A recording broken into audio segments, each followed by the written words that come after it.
Hi guys, welcome back to the channel. Just quickly point out, this is for ages 14 and over.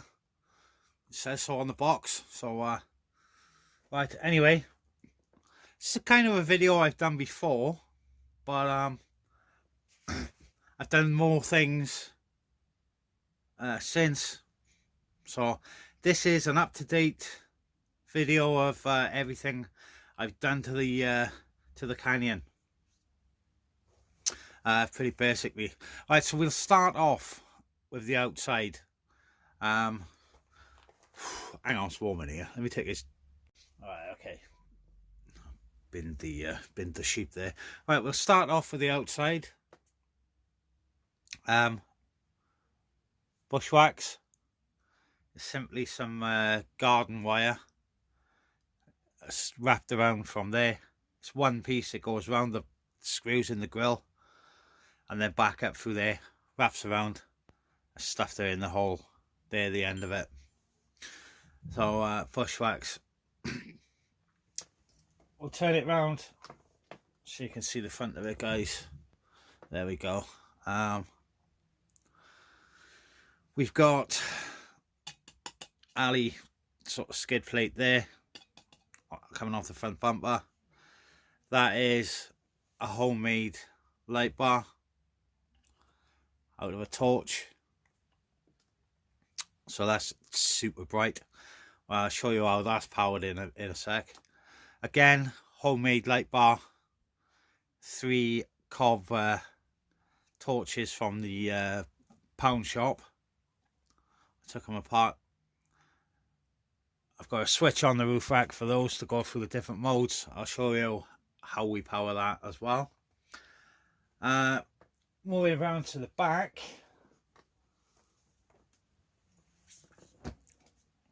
onto the back, we have raised the rear bumper. Used to be down there, like pretty low, but now, in order to do that, we had to cut the shell as well across. I'll show you more of that now in a sec. That is pretty much it, guys, to be honest. Outside, we've moved the original spotlights back to the roof rack, and we've just got a couple of camera mounts on there, extra tow ropes, and that cable tie just holds my transmitter on. We've got our flag. That's simply a zip tie coming off the roof, off the rack, off the cage there. At the front, again, this is getting rather messy now. Drill holes in the bumper. They're actually bolted, screwed through. My my tow-in setup for the front. I've actually replaced the bolts in the bumper. They were something like an M3 or something. I've changed them to M4s, drilled a hole straight through, so that bumper now is, well, you can hang off that. Right, that's pretty much the outside covered. We've got the same on the back, one rope there with a bolt for towing the trailer. So right, let's whip the top off, see what we got inside.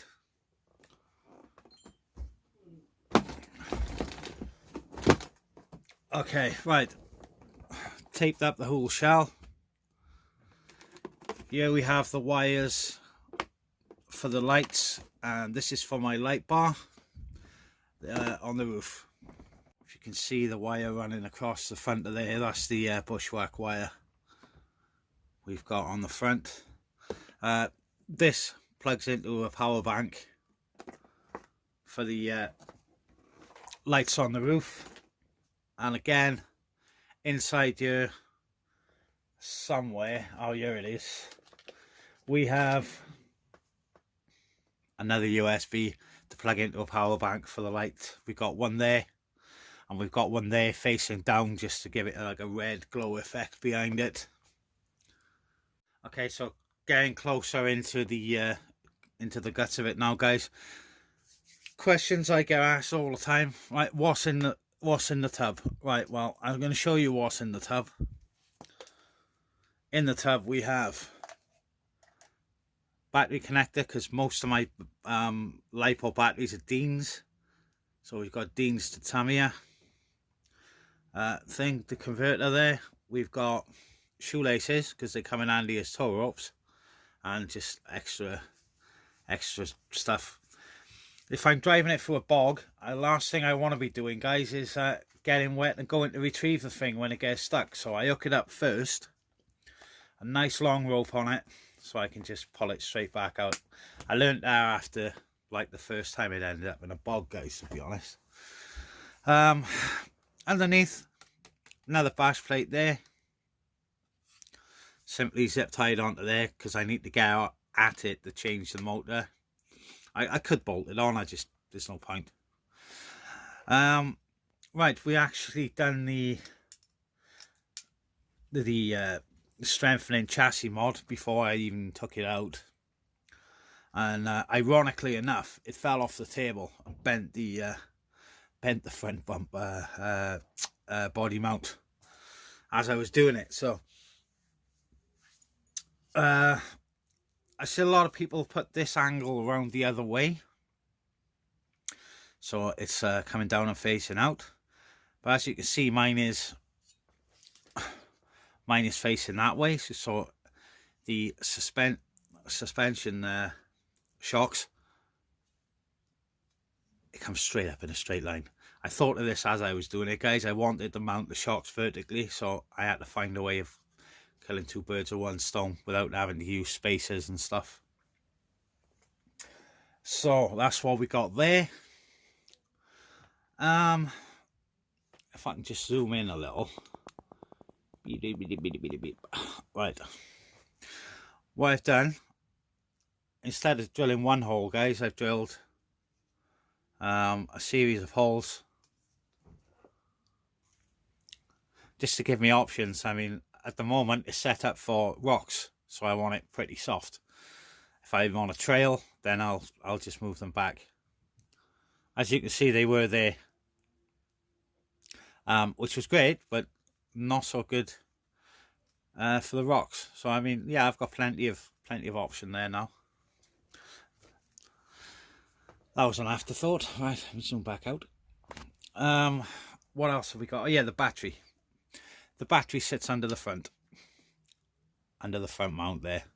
Simply held on with this strap, so that gives me plenty of weight up front. No need to worry about it going down because it doesn't travel that far both together. It's still got like mulgies of travel there. Right, question I get asked all the time, and I want to cover this in a sec, but there's my rear bumper mod. Simply cut it, raised it up, drilled the hole and put it bolted through. And like I say, you do have to cut the rear of the shell as well. Okay, so right, let me just move the shell because it's black on black. Right, there's the rear light, the one that points downwards I was on about earlier. Okay, now we get on to the electronics. A lot of people say, oh, they're not waterproof, they're only splash proof, you can't take them in water. Which to a point I agree with, but hang on. Right, which to a point, guys, I agree with, because the receiver box isn't sealed properly when you first get them, so the water gets in there and then they cut out. It's happened to me quite a few times. ESC is fine, motor's fine, absolutely fine in water, no problem. So you have got to seal this. It's simply undo the top. use your sealer, whatever you use, put it back on. I've heat shrunk the end up, as you can see, as well. So that is now fully waterproof, no problem. You can drive it in whatever water you want. Like I said, it's set up for rocks at the minute, guys, so that's why my battery is there. When I drive it in water, I put the battery that way across on top of the chassis rails here. This gives you extra depth, and I do tend to move the shocks back to there so it sits higher as well. But with this setup like it is, the only thing you got to worry about is the battery in the water. Right, I've raised up the electronics. They were down here. I've simply undone the plate the receiver sits on, and the ESC. This normally sits behind there, and I've zipped them onto the top. For the higher up I can get them, the better it's going to be, range wise as well. So that's the reason for moving those. Right, when you do this body mount mod, guys, we've got bolts in the front. Bolts in the front, and well, I'd recommend putting some at the back. I cut mine too short the first time I'd done it, so that's why mine isn't long enough. I could do it again, but there's really no point. I'll just leave it like it is. As you can see, guys, there is a bit of flex there, but it's solid. I might put another one in there, actually. No, I got the camera out again. That's probably my cat trying to go in. Come on then. Every time I get the camera out, guys, the cats show up from nowhere. Yeah, this is an easy but helpful tip as well. Bit of string, paracord, whatever, in between the two clips, make them a lot easier. I use bright ones. I did have green, but it was too hard to find when I was changing it in grass, so I've gone with orange. Simple but effective, that is. No, the cat don't want to come in. She's just messing with the door. Right, so yeah, I think guys, that is pretty much it covered there. I have got a video on all the ESC settings, how to put it into crawler mode, change it between nickel metal and LiPo battery. I've got a video on that. If I remember, I'll put a link in the description for this video. So yeah, and that is it. Apart from just moving things about, this truck is completely stock, and I mean bog standard. I haven't changed nothing. Even the servo, well, none of it. It's totally stock. It's maintenance, guys, is the key.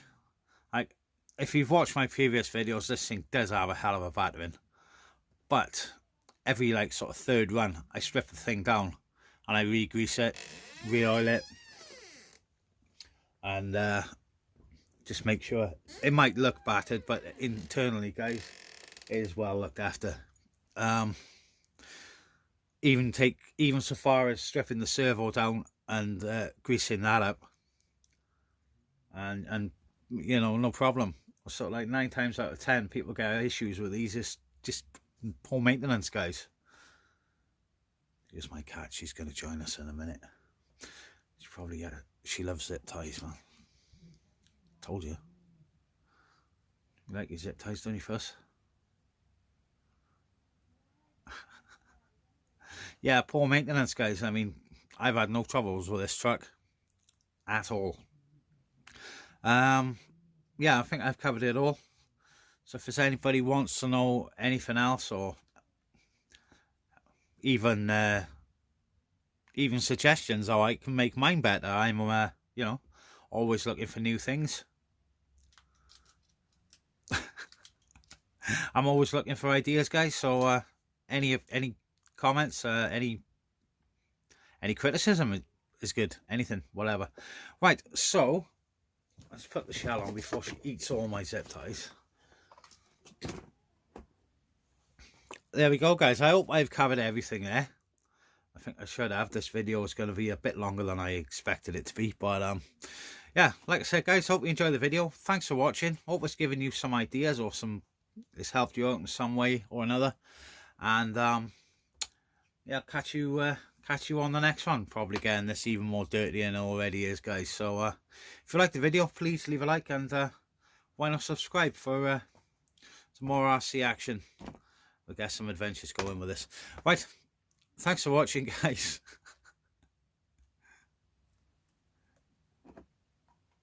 And we'll catch you on the next one. I'm gonna get this cat off here. Cheers, guys. One thing I forgot to mention, guys, I came across this. It's a mobile phone holder. It used to have a harness on it as well. I bought years and years ago. That's going to be the new driver's seat.